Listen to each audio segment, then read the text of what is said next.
Everyone, welcome back to my another blog. আমি রঞ্জিতা, আশা করি তোমরা ভালো আছো, সুস্থ আছো। তো হচ্ছে স্যাটারডে নাইটের ভিডিও, এটা রাতের রুটিন আমার।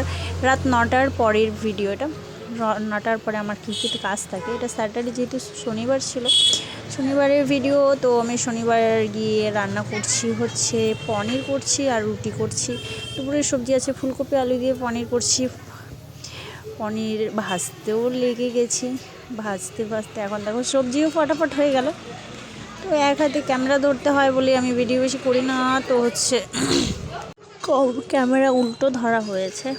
রান্না হয়ে গেছে, একটু ঝোলঝোল করে করা হয়েছে, যেহেতু রুটি দিয়ে খাবো।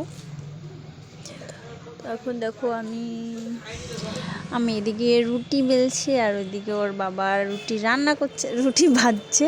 তো ভাজা দুজন, কারণ আমি হচ্ছে একসাথে পারি না, একবারে পারি না ভাজবো, একদিকে উঠবো 14 বার উঠতে হয়। তো হচ্ছে দেখতে দেখতে রুটি ভাজাও শেষ, ধরো কমপ্লিট। তারপরে আমরা সবাই মিলে খেতে বসে গেলাম। সবাই একে একে খেতে বসে খাওয়া শুরু করে দিয়েছি।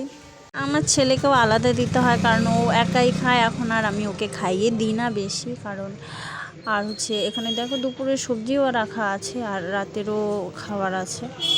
খাওয়া দাওয়া কমপ্লিটের দিকে এখন দেখো এত এত বাসন আমাকে সব রাতে মেজে রাখতে হবে, কারণ নয়তো সকালে উঠে আমি টাইম পাবো না। কারণ অনেক সকালে উঠে আমার রান্না থাকে, কারণ ওর বাবা কাজে যায়, আমাকেও আসতে হয়, সেজন্য সব করতে হয়। দেখো ওকে দুধ খেতে দিয়েছে, ওর দুধ এখনও খাওয়া হয়নি। আর এদিকে আমি এদিকে রান্নাঘর গুছোচ্ছি আর হচ্ছে পরিষ্কার করছি। দেখতে দেখতে আমার বাসন মাজা হয়ে গেল।